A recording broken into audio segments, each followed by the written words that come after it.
பத்தியும் தான் பார்க்க போறோம். ஸோ வீடியோவை ஸ்கிப் பண்ணாம பாருங்க. அதுக்கு முன்னாடி ஒரு சின்ன விஷயம், நீங்க கட் ஆஃப் லோவா இருக்கீங்க, 7.5 ரிசர்வேஷன்ல ஃபுல் ஃப்ரீயா படிக்கணும்னு காலேஜ் கேட்குறீங்க அப்படின்னா ஸ்கிரீன்ல கொடுத்துருக்கூடிய நம்பருக்கு என்ன கான்டாக்ட் பண்ணுங்க. உங்க கட் ஆஃப் பண்ண காலேஜ் லிஸ்ட்டை நான் உங்களுக்கு PDF ரெடி பண்ணி தரேன். ஓகேவா? தமிழ்நாட்டில் எந்த டிஸ்ட்ரிக்ட் கேட்டாலும் பரவாயில்ல, நான் உங்களுக்கு ரெடி பண்ணி தரேன். ஸோ ஸ்கிரீன்ல கொடுத்துருக்கூடிய நம்பருக்கு மறக்காம நீங்க என்ன கான்டாக்ட் பண்ணுங்க. ஓகேவா? வாங்க நம்ம கண்டென்ட்டுக்கு போகலாம். ஹலோ டியர் ஸ்டூடெண்ட்ஸ், நமக்கு வந்து ரேங்க் லிஸ்ட் வந்து ரிலீஸ் பண்ணியிருக்காங்க பாருங்கள். The TNEA 2025 rank list has been released. You can check your rank either by viewing that PDF file அப்படின்னு சொல்லி கொடுத்துருக்காங்க. ஸோ வந்து பார்த்தீங்கன்னா ineligible application, ஓகேவா, லாகிங் இன்டு த சிஸ்டம், நீங்கள் லாக் பண்ணி, ஓகேவா, லாகின் பண்ணி நீங்கள் வந்து உங்களுடைய ரேங்க்கை மட்டும் தெரிஞ்சுக்கலாம். நீங்கள் அந்த லெஃப்ட் சைடில் அந்த ஒரு பிளாக் கலரில் ஒரு பாக்ஸ் மாதிரி இருக்கு பாருங்கள், அதை கிளிக் பண்ணிங்கன்னா ஓவரால் எல்லாருடைய ரேங்க் லிஸ்ட்டையும் நீங்கள் தெரிஞ்சுக்கலாம். சரிங்களா? இந்த லாகின் போயிட்டு உங்களுடைய இமெயில் ஐடியும் பாஸ்வேர்டும் கொடுத்து நீங்கள் உங்களுடைய பர்டிகுலர் ரேங்க் என்னன்றதை நீங்கள் தெரிஞ்சுக்கலாம். இது தவிர்த்து நிறைய பேருடைய அப்ளிகேஷன் 8,000க்கும், ஓகேவா, 8,000க்கும் அதிகமான ஸ்டூடெண்ட்ஸுடைய அப்ளிகேஷனை ரிஜெக்ட் பண்ணியிருக்காங்க. அந்த லிஸ்ட்டு தான் இது. சரிங்களா? 8,000க்கு மேலே 209 பேஜஸ் கொடுத்துருக்காங்க.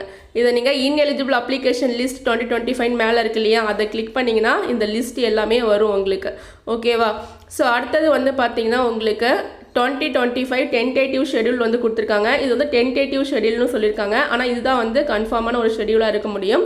ஸோ இந்த ஷெடியூல் பற்றி நம்ம இந்த வீடியோவில் டீட்டெயிலாக பார்க்கலாம். சரிங்களா? ஸோ ஃபர்ஸ்ட் ஆஃப் ஆல் நீங்கள் ரேங்க் லிஸ்ட் பார்க்குறதுக்கு, உங்களுடைய பர்டிகுலர் ரேங்கை பார்க்குறதுக்கு என்ன பண்ணுங்கள், லாகின், ஓகேவா, லாகினில் போயிட்டு இந்த ரைட் சைடில் ப்ளூ கலரில் லாகின் இருக்கு இல்லையா, அதில் போயிட்டு நீங்கள் என்ன பண்ணணும், உங்களுடைய மெயில் ஐடியும் பாஸ்வேர்டும் கொடுக்கணும். சரிங்களா? உங்களுடைய மெயில் ஐடி, நீங்கள் டிஎன்ஏ ரெஜிஸ்ட்ரேஷன் பண்ணும்போது ஒரு மெயில் ஐடியும் பாஸ்வேர்டும் கொடுத்துருப்பீங்க இல்லையா, அந்த மெயில் ஐடியும் பாஸ்வேர்டும் கொடுத்தீங்க அப்படின்னா உங்களுக்கு இந்த மாதிரி வந்து உங்களுடைய ரேங்க் லிஸ்ட் டீட்டெயில்ஸ், ஓகேவா, உங்களுடைய டீட்டெயில்ஸ் வந்து இந்த மாதிரி வந்து இருக்கும், ஷோ ஆகும். சரியா? இதில் வந்து பார்த்தீங்கன்னா நீங்கள் உங்களுடைய ரேங்க்கு, கம்யூனிட்டி ரேங்க்கு, அண்டு வந்து நீங்கள் எக்ஸ் சர்வீஸ் மேனாக தான் உங்களுக்கான rank, so special reservation counselling ஸ்டூடெண்ட்ஸ்க்கு ரேங்க்கு, கம்யூனிட்டி ஜென்ரல் ரேங்க்கு எல்லாமே வந்து இதில் இருக்கும். ஓகே, வாங்க நம்ம கவுன்சிலிங் ஷெடியூல் பற்றி பார்க்கலாம். டீட்டெயிலாக அந்த வீடியோவில் பார்க்க போகிறோம், என்னன்னைக்கு நமக்கு கவுன்சிலிங் நடக்க போகுது அப்படின்றத. ஃபர்ஸ்ட் ஆஃப் ஆல் வந்து பார்த்திங்கன்னா இதெல்லாம் நமக்கு தெரியும், ஆல்ரெடி இதெல்லாம் முடிஞ்சு போன விஷயம், ரேண்டம் நம்பர் ரிலீஸ் ஆனது. சரிங்களா?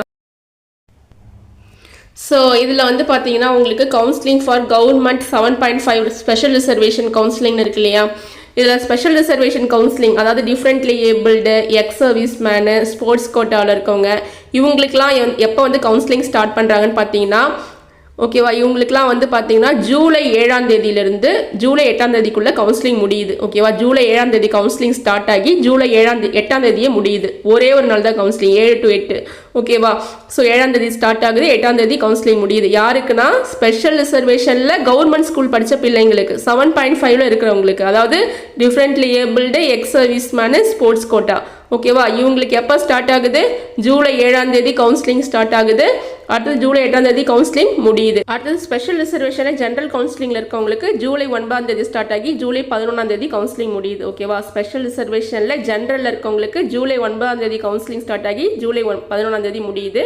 அடுத்தது வந்து ஜென்ரல் கவுன்சிலிங்கில் இருக்கவங்களுக்கு வந்து பார்த்தீங்கன்னா, நாங்கள் வந்து ஸ்பெஷல் ரிசர்வேஷன்லாம் எதுவுமே கிடையாது, நாங்கள் வந்து ப்ரைவேட் ஸ்கூலில் படித்த பிள்ளைங்க அண்ட் கவர்மெண்ட் ஸ்கூலில் படித்த பிள்ளைங்க, எங்களுக்கு ஸ்பெஷல் ரிசர்வேஷன் கிடையாது அப்படின்னா, நீங்கள் ப்ரைவேட் ஸ்கூல் பிள்ளைங்களாக இருந்தாலும் சரி, இல்லை கவர்மெண்ட் ஸ்கூல் பிள்ளைங்களாக இருந்தாலும் சரி, இல்லை ஒகேஷ்னலில் இருந்தாலும் சரி, ஓகேவா, ப்ரைவேட் ஸ்கூலில் படித்த பிள்ளைங்களை ஜென்ரல் கவுன்சிலிங்னு சொல்லுவாங்க. அடுத்தது கவர்மெண்ட் ஸ்கூலில் படித்த பிள்ளைங்களை 7.5 ரிசர்வேஷன் சொல்கிறோம். ஒகேஷ்னல் குரூப்பு அவங்க வந்து ஒகேஷ்னல் கவுன்சிலிங் சொல்கிறோம். ஸோ இந்த 3 பேருக்குமே வந்து பார்த்திங்கன்னா ஜூலை 14ஆம் தேதி ஸ்டார்ட் ஆகி ஆகஸ்ட் 19ஆம் தேதியோட கவுன்சிலிங் முடியுது. ஓகேவா? அப்போது காமனாக வந்து பார்த்திங்கன்னா ஜென்ரல் கவுன்சிலிங்கு, 7.5 ஒகேஷ்னல், இந்த 3 இதுலேயும் இருக்கவங்களுக்கு வந்து பார்த்திங்கன்னா காமனாக 14ஆம் தேதியிலேருந்து 19ஆம் தேதிக்குள்ளே, ஓகேவா, ஜூலை 14ஆம் தேதி ஸ்டார்ட் ஆகி 19ஆம் தேதிக்குள்ளே உங்களுக்கு கவுன்சிலிங்கே முடிஞ்சிடுது. ஓகேவா? ஸோ மேக்ஸிமம் 19ஆம் தேதி கவுன்சிலிங் முடிஞ்சிடுது. இதுக்கப்புறம் வரக்கூடிய கவுன்சிலிங் வந்து பார்த்திங்கன்னா அந்த ஃபெயில் ஆனவங்களுக்காக நடத்துவாங்க இல்லையா, சப்ளிமெண்ட்ரி கவுன்சிலிங், அந்த கவுன்சிலிங் ஒன்று நடக்கும். இன்னொன்று வந்து இந்த ரவுண்ட் 1, ரவுண்ட் 2, ரவுண்ட் 3 இந்த 3 ரவுண்ட்லேயுமே ஃபில் ஆகாமல் SC/SC சீட்டு அப்படியே இருக்கும். அதுக்குன்னு தனியாக ஒரு கவுன்சிலிங் நடத்துவாங்க, அதுக்கு பேர் SC/SCA கவுன்சிலிங். அந்த ஷெடியூலையும் பார்க்கலாம். இந்த 3 ரவுண்டும் முடிஞ்சதுக்கப்புறம் வந்து பார்த்தீங்கன்னா ஃபெயிலான ஸ்டூடெண்ட்ஸ்க்காக நடத்துறது தான் சப்ளிமெண்ட்ரி கவுன்சிலிங். ஓகேவா? ஸோ இந்த 3 ரவுண்ட்லேயும் சீட்டு கிடைக்காதவங்க கூட இந்த சப்ளிமெண்ட்ரி கவுன்சிலிங்கில் பார்ட்டிசிபேட் பண்ணலாம். நீங்கள் ஃபஸ்ட்லேருந்து திரும்பி டிஎன்ஏ ரெஜிஸ்ட்ரேஷன் பண்ணி நீங்கள் கவுன்சிலிங் அட்டன் பண்ணுற மாதிரி இருக்கும். ஸோ இந்த சப்ளிமெண்ட்ரி கவுன்சிலிங் வந்து பார்த்தீங்கன்னா 2 days 21 ஆகஸ்ட் 21 ஸ்டார்ட் ஆகி ஆகஸ்ட் 23 முடியுது. சரிங்களா? அந்த சப்ளிமெண்ட்ரி கவுன்சிலிங் வந்து பார்த்தீங்கன்னா ஆகஸ்ட் 21 அன்னைக்கு ஸ்டார்ட் ஆகுது, 23 முடியுது. ஸோ நான் முன்னாடியே சொன்ன மாதிரி ரவுண்ட் 1, ரவுண்ட் 2, ரவுண்ட் 3 இந்த 3 ஸ்டூடெண்ட்ஸ்க்கு மட்டும்தான் அதிகபட்சமான டேஸ் கொடுப்பாங்க. மற்றவங்களுக்குலாம் 1 or 2 days முடிச்சிருவாங்க. அடுத்தது நான் சொன்ன மாதிரி இந்த 3 ரவுண்ட்லேயுமே ரவுண்ட் 1, ரவுண்ட் 2, ரவுண்ட் 3 இந்த 3 ரவுண்ட்லேயுமே எஸ்சி சீட்டு மேக்ஸிமம் ஃபில் ஆகாமல் அப்படியே இருக்கும். ஓகேங்களா? அந்த சீட்டை ஃபில் பண்ணுறதுக்காக தனியாக வந்து எஸ்சி கவுன்சிலிங்னு ஒன்று நடத்துவாங்க. அந்த கவுன்சிலிங் எப்போ நடக்குது அப்படின்னு பார்த்தீங்கன்னா இந்த எஸ்சி கவுன்சிலிங்காக நீங்கள் தனியாக ஏதாவது அப்ளை பண்ணணுமானா இல்லை. நீங்கள் டிஎன்ஏ ரெஜிஸ்ட்ரேஷன் பண்ணியிருக்கீங்கல்ல அவங்க எல்லாருமே எஸ்சி கவுன்சிலிங் அட்டன் பண்ணுறதுக்கு எலிஜிபிள். ஓகேவா? ஸோ இது வரைக்குமே நாங்கள் டிஎன்ஏ ரெஜிஸ்ட்ரேஷன் பண்ணலை அப்படின்னா இந்த கவுன்சிலிங் அட்டன் பண்ண முடியாது. ஓகேவா? இந்த எஸ்சி கவுன்சிலிங்க்கு டேட் வந்து பார்த்தீங்கன்னா ஆகஸ்ட் 25 ஆகஸ்ட் 26 வரைக்கும். ஃபைனலி உங்களுக்கு இன்றைக்கி ரேங்க் லிஸ்ட் வந்துருச்சு. இதில் ஜென்ரல் ரேங்க்கு, கம்யூனிட்டி ரேங்க்குன்னு கொடுத்துருக்காங்க இல்லையா? ஸோ ஜென்ரல் ரேங்க் வந்து உங்களுக்கு அதிகமாக யூஸ் ஆகாது. அது வந்து ரவுண்டை பிரிக்கிறதுக்காக தான் ரவுண்ட் 1, ரவுண்ட் 2, ரவுண்ட் 3ன்னு பிரித்து அதுக்கு தனியாக உங்களுக்கு ஷெடியூல் கொடுப்பாங்க. அது கொடுத்ததும் நான் உங்களுக்கு அப்டேட் பண்ணுறேன். சரிங்களா? ரவுண்டு பிரிக்கிறதுக்காக தான் உங்களுக்கு ஜென்ரல் ரேங்க்கு. கம்யூனிட்டி ரேங்க் தான் உங்களுக்கு வந்து சீட் அலோகேட் பண்ணுறதுக்கு கம்யூனிட்டி ரேங்க் தான். சரிங்களா? கம்யூனிட்டி ரேங்க் தான் ரொம்ப ரொம்ப முக்கியம். ஸோ அதை நீங்கள் பார்த்துக்கோங்க. ஸோ இந்த வீடியோ உங்களுக்கு யூஸ்ஃபுல்லாக இருந்தால் சப்ஸ்கிரைப் பண்ணி சப்போர்ட் பண்ணுங்கள், உங்கள் ஃப்ரெண்ட்ஸுக்கும் ஷேர் பண்ணுங்கள்.